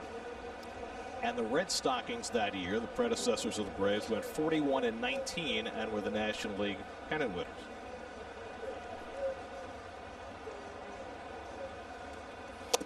Good change up by Lugo, and it's 2-2. Statcast presented by Verizon. Full shift on. This time it's actually Rosario on the left and McNeil in shallow right and Cano in the middle, but yeah, we'll figure it out. Yeah, we threw in the right spots. Hit hard, but right at McNeil. He is equal to the task and throws out Freeman. A one-out bullet. Well, McNeil, who had a bullet at Freeman earlier that resulted in 2 outs, this time handles one hit just as hard from Freeman to him. Big hang with him. Jeff McNeil says, I've got 3 of them, only 1 to show for it. Let's look how he stays in front. Worked from the bottom up, got his body in front, the ball came up. Well done. Doesn't matter what part of the field you put him in. Left, right, second, third. Here's Marcell Ozuna, who's grounded out and struck out. Lugo's faced 4 and retired 4. And the first pitch curveball is up and in, ball 1. Ozuna's had some of the better swings at DeGrom. One of the more locked in Braves hitters. DeGrom went the first 5. Lugo pitching the 6th and 7th. And he throws the slider past Ozuna, and it's 1-1. No action behind Lugo. You'd have to have a pretty quick inning here, I think, to think about bringing Lugo back for the 8th. Matt Adams is the on-deck batter. This is his 20th pitch. And it's hit hard down the left field line, and Ozuna's got himself an extra base hit. Davis plays the carom, and Ozuna pulls in at second with only the 2nd Atlanta hit of the day, a 1-out double. Tried to come in with a fastball here, and Ozuna's up to the task. He just turns on it. Lets go of that bat, allows him to get that head out to that inside fastball. Ozuna's first hit in 7 career at-bats against Lugo. So the Braves now have a runner in scoring position for the first time today. They only had 2 base runners to this point. Freeman a walk in the first, Acuna a single in the 3rd. And Soroka right there would love to get a run here and become the pitcher of record. So Matt Adams, who was let go by the Mets earlier this week, now facing the Mets with a chance to get the Braves on the board, and it goes off the glove of Ramos, and that'll get Ozuna over to 3rd. That's got to be a pass ball. Looks like a catchable ball for sure on an inside pitch. That is an inopportune time to have a pass ball right here.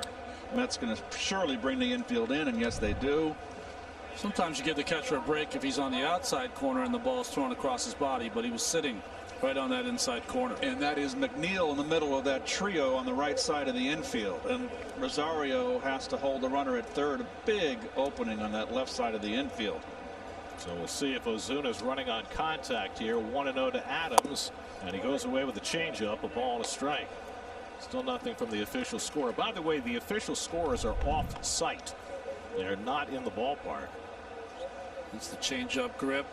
Good downward action. And they're going to call it a pass ball. Correctly. Yep. 1-1 to Adams. Grounded into the shift, and the runner has to hold. And McNeil makes the unassisted putout. That's 5 unassisted at first base. I don't think I've ever seen that before. I haven't either. So that's the 2nd out, and now the infield can drop back with Austin Riley coming up. Well, Matt Adams just wants to pull.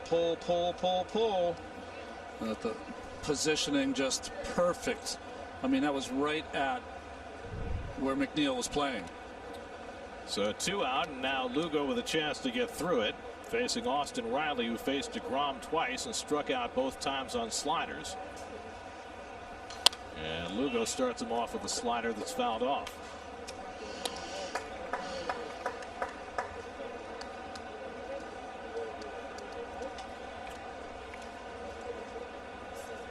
Riley has 1 career at bat against Lugo, and that 1 at bat, he had a home run.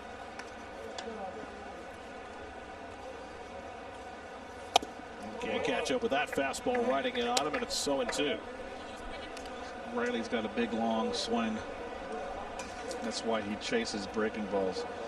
It's just like a locomotive starting from a stop position. It takes a while for it to get momentum. It's just gets you too far out in front. Feel you got to start early. 0-2, and he lays off the slider. 1-2. Almost getting down on that ball. Almost had 10 passed balls last year. Pass ball giving the Braves an opportunity here in the 7th. And now Lugo trying to pick him up. 1-2. Low again with the slider. 2-2. Well, the number of pitches Lugo's had to throw here in the 7th would certainly take away any chance of him going a 3rd inning. So you've got the quartet of Betances, Wilson, Familia, and Diaz for Luis Rojas to ponder in the 8th. Ozuna at 3rd and 2 out. And Lugo misses inside, and now he runs the count full to Riley with Dansby Swanson on deck. Just like Soroka earlier with Pete Alonso, miss on the 2-2 gets him to the breaking ball on 3-2.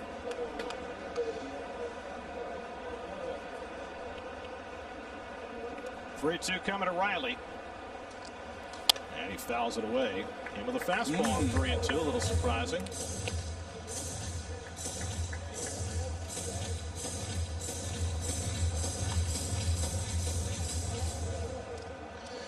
I think Riley's the guy that he wants to go after. Swanson, little upgrade. He's going to stay with the fastball. Got him looking, side retired. Riley strikes out for the 3rd time today, and Lugo pins the runner at 3rd. 7th inning stretch time. We'll keep it here at Citi Field for God Bless America. The Broadway theaters are among the most impacted during the COVID-19 pandemic. They have been dark since March 2020, and their return is uncertain. Today we bring you Broadway actress and activist Lauren Patton from the musical Jagged Little Pill. Lauren will be performing God Bless America. God bless America, land that I love. Stand beside her and guide her through the night with the light from above. From the mountains to the prairies, to the oceans, white with foam. God bless America, my home, sweet home. God bless America, my home, sweet home.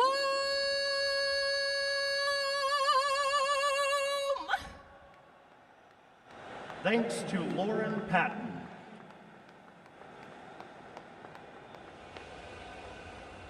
SNY is brought to you by your tri-state area Land Rover retailers. By the State Farm agent of the game, Pat Cauley of Glendale, New York. Contact Pat at patcauley.com. And by Spectrum. Spectrum Mobile has unlimited talk, text, and data. Save up to 40%.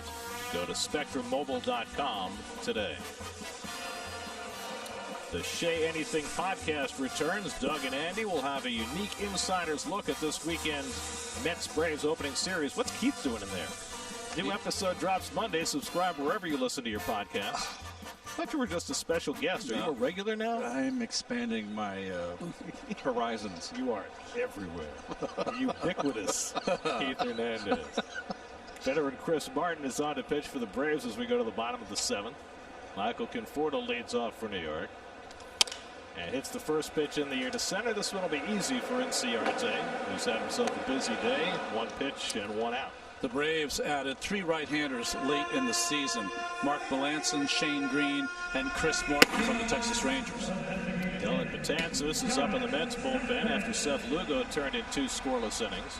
The Braves, keep in mind, signed Will Smith to be a major part of their bullpen, maybe their closer, but he is out for COVID reasons, and so Mark Melancon at the moment is the Atlanta closer. Smith was asymptomatic, but tested positive on July 3rd. And continues to test positive, which is why he has not been back yet. And what is the protocol, Gary? You have to test negative twice? Twice in a span of more than 24 hours. So protocols have affected several teams. Certainly the Washington Nationals got hit hard by the loss of Juan Soto on the eve of the season to a positive COVID test. Cespedes 0 for 2 in his return. And he drives one deep left field, headed back toward the wall. That ball is out of here. Yoenis Cespedes, more than 2 years on the sidelines. He's back with a home run, and the Mets lead it 1-0 in the 7th.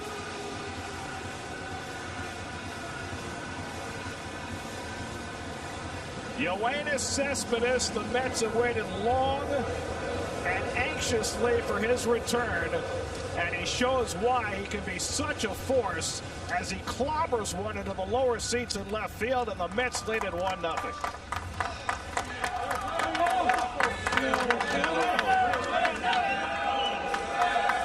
Trying to avoid the high fives or socially distance after that. Yes. So the Mets finally break the ice, and it's the big bat of Cespedes in that DH spot. First ball, fastball hitting right down. Second pitch, sorry, it's that fastball belt high up, out over the plate. The bat speed is there. And he knew it right from the get-go. Well, we've seen it since summer camp began that bat speed is as good as ever. And Cespedes showing it off there. And takes Martin deep to break the ice. And now Cano gets jammed and fouls one back. And Mets home run means City will donate $2,000 to No Kid Hungry to help fight childhood hunger. Now more than ever, kids across America need our help. It had been 734 days since Cespedes last played. Even longer since he hit a home run. His last Citi Field home run came May 1st of 2018 against Mike Soroka, today's starter. Didn't hit a home run against Soroka today, but he greets the relief pitcher Chris Martin. First big blow of the new rule. If there's not a DH, Cespedes is not in the lineup. Cano is 1 for 2, and Martin bounces one in there. A ball and 2 strikes. Well, just belt high, full extension out over the plate, and you cannot do that with Cespedes. And as Gary mentioned, euphoric in that dugout, and it's just you can't remember for the distancing. It's distancing for the moment goes out the window. Yes. Let's check in with Steve Gelb. Steve? Gary, you mentioned we've seen that fast bat in summer camp. Seth Lugo gave up a home run, Cespedes in summer camp, and I talked to him afterwards. He said somehow he is the exact same hitter that he was a couple of years ago. He said if he's healthy, and he looks like he's healthy, he's still one of the best in the game. Called him a freak of nature, having gotten that long and maintaining this somehow. Now 34 years old and with a contract to play for, his Mets deal winds up after this season. So after missing most of the last 2 years, Cespedes bound and determined to be in there, and so he is. 1-2 coming to Cano, and he struck him out with a fastball. So Martin has the second out, his first strikeout, and they're 2 away. So with the Mets getting the lead, a little change of plans for Luis Rojas. He had Dylan Betances up in the bullpen, but now Justin Wilson, who was so good down the stretch for the Mets last year, is up instead. The Braves are scheduled to send up the lower third of the order in the 8th inning. There's Wilson. really leaned on his cutter last year and had a marvelous stretch run after early elbow problems limited him at the start of the season. Here's J.D. Davis, who hit one over the fence that Inciarte brought back his last time up, and gets a breaking ball and fouls it off. 0-1. So Mike Soroka went 6, no runs, 4 hits, no walks, 3 strikeouts, a hit batsman, only 69 pitches, and the youthful Braves opening day starter acquitted himself incredibly well.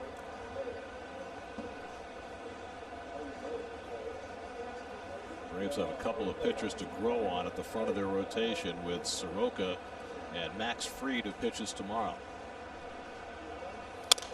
JD fouls off the slider, and it's 0-2.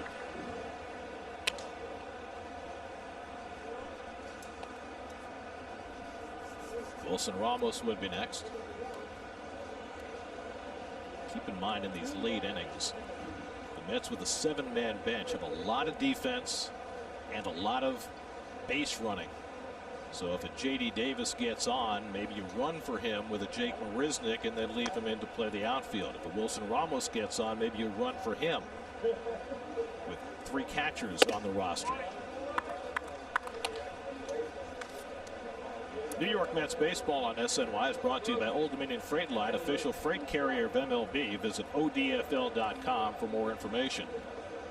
So what's interesting about the Mets roster construction, because you're not going to pinch hit much with the lineup the Mets have and the DH rule.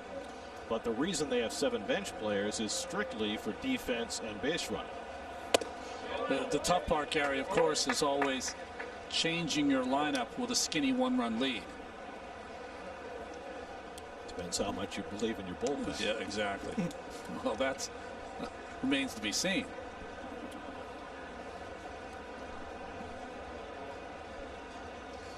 One thing that's nice about the DH, you don't have to take Cespedes out.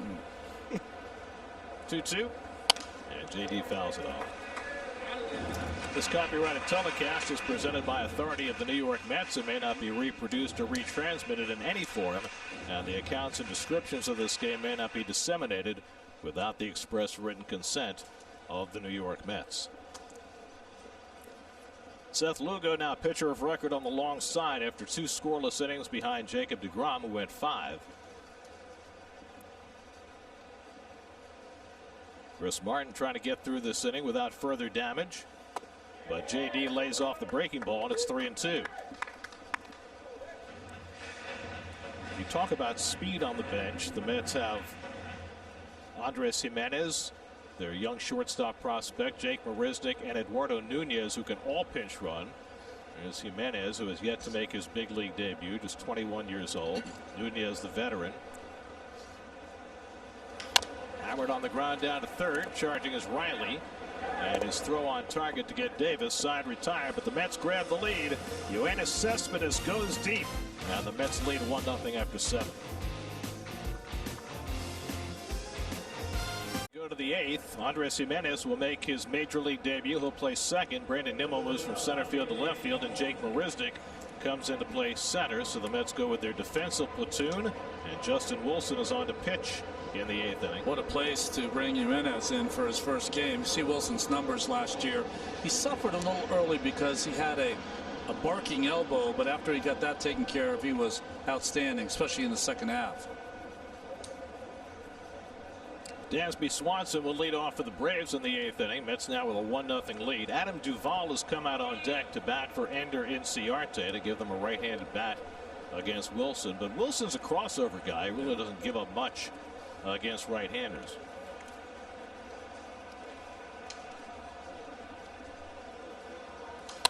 First pitch swinging, and Swanson fouls it away. Swanson has flied out and struck out. There's Duvall on deck. If you're keeping a scorecard, Jimenez hits 6th in the order, and Marisnick bats 7th. You don't do double switches anymore, but they did make multiple defensive changes. This is the prevent defense. And cutter in for a strike, and it's 0-2 to Swanson. That was the difference-making pitch for Wilson last year. It really was. It just got him to a point where it didn't matter if left-handers or right-handers. He had a weapon to get him out. Swanson hit one of the warning track in center field that was caught in the second, struck out in the fifth. Both of those against DeGrom, who went 5, allowed 1 hit, struck out 8. And Swanson gets carved. It goes down the right field line, and it's going to land for a base hit. Swanson will stop at first as Conforto plays it neatly. So a little bloop hit by Dansby Swanson gets the Braves started in the top of the 8th. Old Texas Leaguer all the way here. Gets jammed. Look at the inside out. And just kind of throws a little L wedge down the right field line. So while the Mets went for defense with the lead, the Braves are going the other way, taking out Inciarte and sending up Adam Duvall, hoping to catch some lightning here against the left-hander. Although Duvall's not a bad defender in his own right, he's no Inciarte. Darren O'Day, the former Met, and Shane Green are up. I say that wistfully. O'Day was a Met for about a minute a long time ago. He's had himself quite a career. The side armor. And Duvall takes a borderline strike. 0-1. Duvall trying to rejuvenate his career. Had his best years back-to-back in Cincinnati. 2 30-home run seasons. Last year, 120 at-bats with the Braves. Hit 10 home runs. That's his game.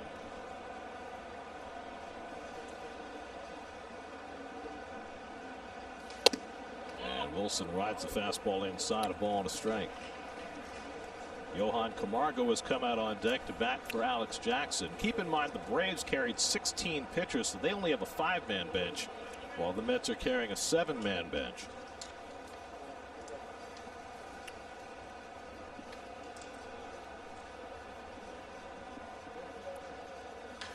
Grounded foul. 1-2. The road ahead presented by Buick. 4 o'clock game tomorrow here on SNY. ESPN takes the reins Sunday night. Then it's 4 games with the Red Sox. First 2 in Boston, the second 2 at Citi Field. Flagship station for New York Mets baseball on the radio is WCBS News Radio 880. Duvall 1 for 3 in his career against Wilson. Swanson at first had 10 steals last year. He's the tying run with nobody out. And Duvall takes up and away 2-2. Here's Camargo, the switch hitting infielder, waiting on deck to bat for Jackson, the catcher. If you missed it earlier, the 2 catchers for the Braves, Travis d'Arnaud and Tyler Flowers, both held back in Atlanta because of virus symptoms, but they both tested negative and both were placed on the roster today. And Wilson was halfway into his motion, but Duvall was granted time by Paul Nart. Probably always better to go ahead and throw that pitch, right, Ron? It is, but the only problem is that you tip your hand. You tell what your cards are. So do you go back with the same pitch, or do you change it up? Maybe that can create a little extra double thing for the hitter. For the hitter and the pitcher, Terry.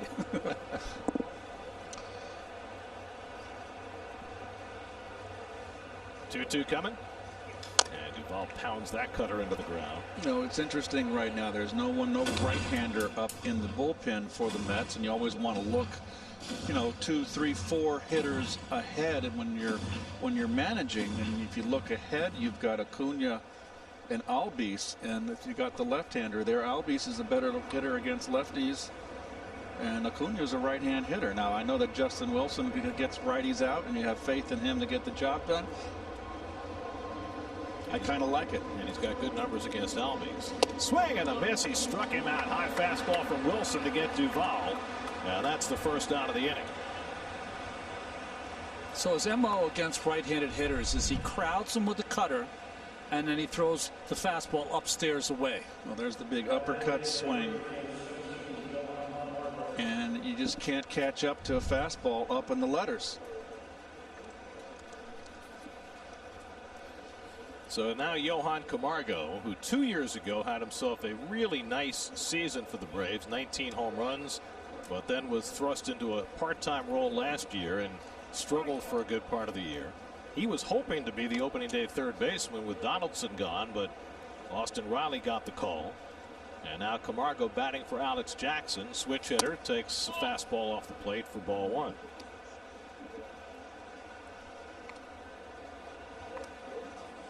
Mets bullpen last year was their Achilles heel, particularly the first half of the season. But that turned around second half, particularly with the performance of Seth Lugo and this guy, Justin Wilson. Those are the go-to guys down the stretch. Cutter, and it's 1-1 to Camargo. Outstanding cutter. And if you Met fans out there, Pete Alonso, we've been seeing a lot of this of late, doesn't hold the runner on at the bag. He's around 5 feet in fair territory. He'll feint back to the bag every once in a while. You recall Bobby Valentine used to work that in all the time when he was skipper here with the Metropolitans. He did it a lot with John Olerud. Yes. I thought it was less successful with Todd Zeile because, frankly, Keith, I think it works better with a left-hand thrower. It really, if you're a base runner, it's no different whether he's behind you or on the bag or 5 feet where Alonso is. The ball still got to come and be thrown to first, either home or to first base. There goes Swanson, hit on the ground toward the vacated hole, but Jimenez gives ground and gets to it and throws him out. Nice reaction by Jimenez, who was moving toward the bag and had to change directions, and gets Camargo for the second out. Well, that was a nice play by Jimenez. This was a hit and run here. And look at him recover there nicely. That ball's hit more to right field. That's first and third. So Brian Snitker, the manager of the Braves, putting on a hit and run there, something we don't see that much in the game today. So now you've got first base open, you've got the tying run at second base, and you got one of the best hitters in the game, Ronald Acuna, up against a left-hander. How do you handle him? Well, you don't want to turn Albies around, so I think you have to go after Acuna. Yes. Acuna has a hit in his only career at bat against Wilson. And he takes up and away, ball one. Nope. Acuna hit 280 last year. Ozzie Albies hit 295. Well, Albies against lefties hit 389. So this is, Acuna is the man you want to have to go after. But you can also be careful. You got to hope to get him to chase. And a generous strike call at the top of the zone for Wilson, and it's 1-1. I don't think it's a generous call. I think we got a high ball umpire behind the plate there, Gary, and Paul Nauert, and he's been consistent with it. It's just so unusual they don't call high strikes. Edwin Diaz is up quickly in the Mets bullpen, perhaps with an eye toward Albies. And a fastball thrown by Acuna, 96 from Wilson, the hardest pitch he's thrown so far, and he's ahead 1-2. Acuna's just been beaten with the fastball all the entire game. You know, other than Cespedes, most of the hitters have been beat with the fastball today, but we're talking about some really good pitching this afternoon. Acuna struck out today against both DeGrom and Lugo, and now Wilson has him down 1-2. Got him looking, side retired. Wilson drops in the cutter, and Acuna strikes out for the third time today. 1-0 Mets in the eighth. The Mets and Yankees start of the 2020 season on Baseball Night in New York, presented by Tri-State Cadillac Dealers, Monday at 6, only on SNY. Today's precision play of the game presented by Tri-Acura.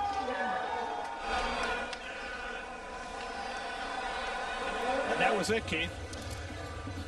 Yes, it was. Don't throw it.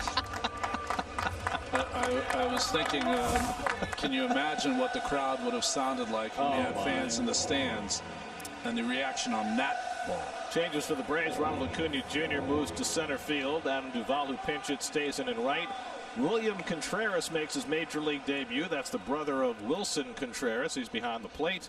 And on the mound is Shane Green. Told you about Martin coming over from Texas late. Shane Green coming late from Detroit. He was their closer. Wilson Ramos leads off in the last of the eighth. Then he pops one up into shallow right. Freeman going over the shoulder, finds it, and makes the play in foul ground for the first out. The only run of this game, a home run off the bat of Yoenis Cespedes off Chris Martin in the bottom of the seventh. Mets pitching has been impeccable. DeGrom, Lugo, Wilson, and Edwin Diaz is getting ready to pitch the ninth.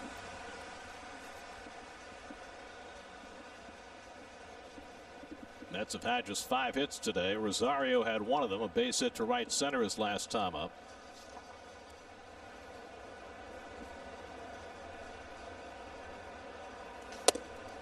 Last year, the Mets opened the season in Washington and they spun a shutout. DeGrom started that game, and the Mets won 2-0. DeGrom's second career opening day start today, and the Mets have a shutout working. The closer question about to be answered. Well, at least the first stanza. Fly ball out to right, and Duvall looking in the sun. No problem with it. No sunglasses required, and there are 2 out. Watch SNY Mets games on any device. Just visit SNY.TV or download the NBC Sports app today for live streaming coverage of every SNY Mets game. You know, Gary, this is just a little thing, but in the pecking order in the bullpen, you would have Green above O'Day. And in a game that you're losing by a run in a 162-game schedule, O'Day might be in the game instead of Green. But because you're so close, you go with the better reliever to give you a chance to stay just at the 1-run deficit. I think that's a great point, Ronnie, and I think it really speaks to the way games are going to be managed this year in this short season. Here's Nimmo, who's 1 for 3 today, and he lines one over short. That's a base hit, and Nimmo's got his second hit of the day. Well, Nimmo using the middle, not trying to pull. Both base hits to center field. Right on that pitch away. Beautifully done. A good time for him. Maybe to try to steal the bag. There's the contact. Ball in the outside corner. Look at the eye on the ball. That's some sweet hitting. So the Mets looking for some insurance. They've got a 2-out base runner. And Jeff McNeil at the plate. Nimmo drilled a double down the right field line in the 4th. 1 for 3 on the day.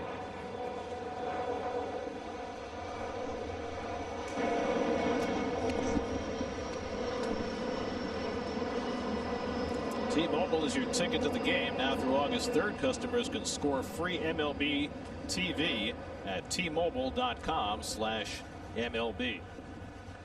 I think the Braves have made an adjustment on McNeil here. The right fielder Duvall is really covering that line out in right. He's hit the ball down the line twice today. First time Freeman was able to snag his liner to turn it into a double play. Second time he hit one that banked off the sidewall, and Acuna nearly threw him out at second. I mean, Duvall's not even the picture. There he is. There, we finally got there. There he is. He's just enjoying the sunshine. I wouldn't lie to you folks.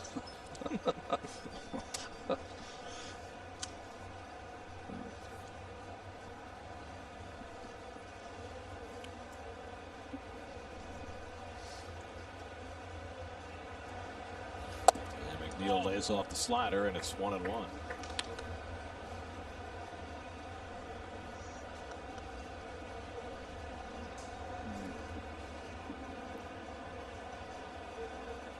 Nimmo at first. He's not a huge base stealer, but he can swipe one.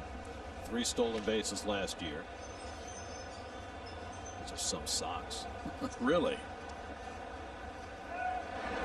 It's the day of the colorful socks.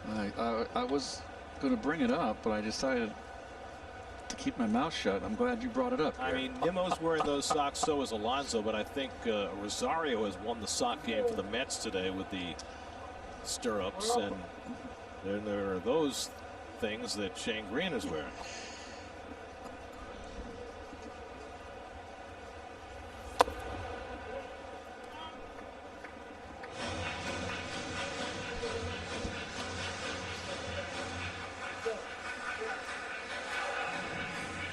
There's only been 1 walk issued in this game. A lot of that has to do with Paul Nart, but also 2 starters who threw strikes. Absolutely. And good bullpen work outside of 1 pitch. McNeil has a base hit in his only career at bat against Shane Green. Pete Alonso would be next. And he misses with a cutter, and it's 3-1. Well, he's between a rock and a hard place now. 3-1 on McNeil with Alonso looming. I think you can let Nimmo loose here. McNeil very disciplined at the plate, won't swing at a bad pitch. Tyler Matzik, the lefty, is up in the bullpen with an eye toward Conforto, 2 batters away. And McNeil grounds one down to Freeman, and Freddie is equal to this one, and that retires the side. We go to the ninth. Edwin Diaz on to try and close it. Mets up 1-0 on opening day.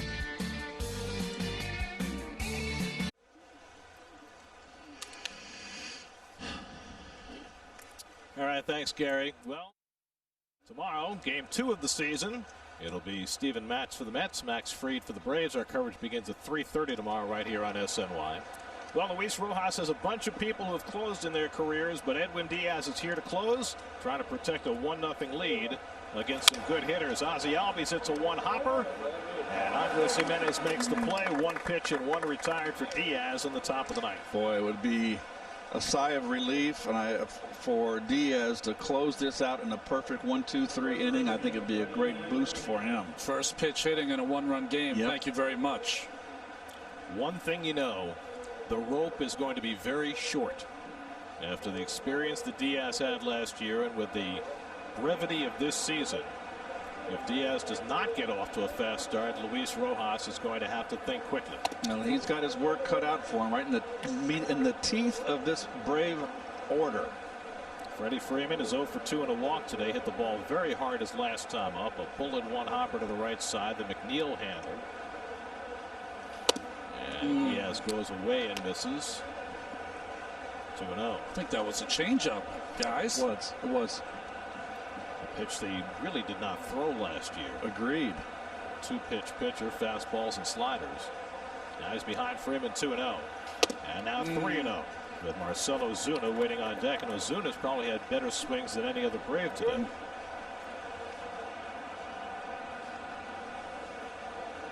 The home run ball was the downfall for Diaz last year. 15 home runs in 58 innings of work. And Freeman clocks one, but that'll go foul. Wow. Swinging 3-0, and he hit it well up into the second deck. Wow. Brian Snitker giving the hit sign there to his big gun. I agree, Gary. Why not? But that was after 3 pitches, none of them close. But it's Freddie Freeman. Yeah, you're right. It's discipline enough. It's a different life form. COVID or no COVID. And he walked him, and the Braves have the tying run on base, and that's the other side of the coin for Diaz. Last year, more walks by half than he had given up the year before. So the tying run aboard with Freeman, and here's Ozuna, who drilled a double down the left field line against Lugo his last time up. 1 for 3 on the day.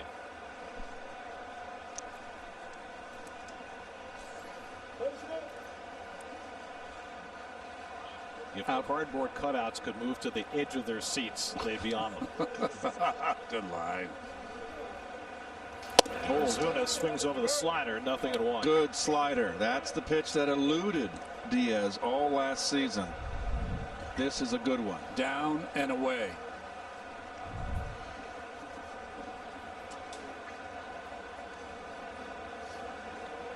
McNeil guarding the line at third. Ozuna gets another slider and fouls this one off, and Diaz ahead 0-2.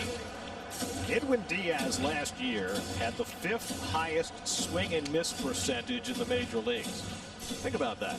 He had a terrible year, and yet only 4 pitchers in baseball had a higher percentage of swings and misses. Now he's ahead in the count 0-2. Got him looking. 2 men down. Second time today that Ozuna's been called out on a fastball on the outside part of the plate. And the Braves are down to their final out. Good pain on the outside corner. That ball came back and framed nicely by Ramos.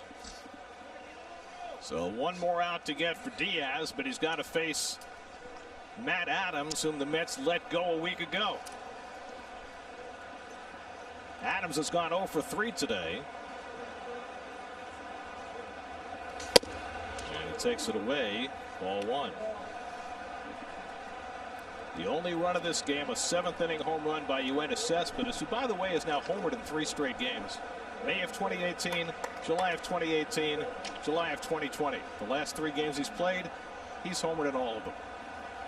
That's hit down the right field line foul, and it's 1-1. Coming up later on Geico Sports Night tonight at 11, the first full day of Major League action. And all the rest of the sports news tonight on Geico Sports Night at 11, right here on SNY. Edwin Diaz trying to close it out for New York. 1-1 to Adams. Foul back. Now the Braves are down to their final strike. Good live fastball right there. 98. Good life upstairs. Austin Riley would be next. Edwin Diaz, 57 saves 2 years ago with the Mariners, 26 last year. Trying to finish this one off. 1-2. He struck him out, and the ball game is over. Another opening day success for the New York Mets. 39 of their last 51 on opening day. They combined for their 10th opening day shutout. Diaz closes it out after DeGrom, Lugo, and Wilson got it going. And Cespedes hits the dramatic home run in his return to action after 2 years on the sidelines. And the Mets start off the year with a 1-0 win over the Braves. DeGrom's first 6 pitches of the game were at 100 or 99. He goes 5 scoreless, and the much maligned bullpen for the Mets goes 4 scoreless indeed. And I think most importantly, Diaz really threw wicked sliders to Ozuna and also to Matt Adams, threw 2 nasty sliders to get the save. That is so big right there. Luis Rojas gets a victory in his first game as a major league skipper. Met pitchers struck out 15 Atlanta Braves today in a combined 3-hit effort. Cespedes, though, the huge story in his return to action after more than 2 years on the sidelines. He homers for the only run of the game as the Mets win it 1-0. The Sector Spider ETF's game summary: DeGrom goes 5 scoreless, strikes out 8, allows just 1 hit and no decision for him. What else is new?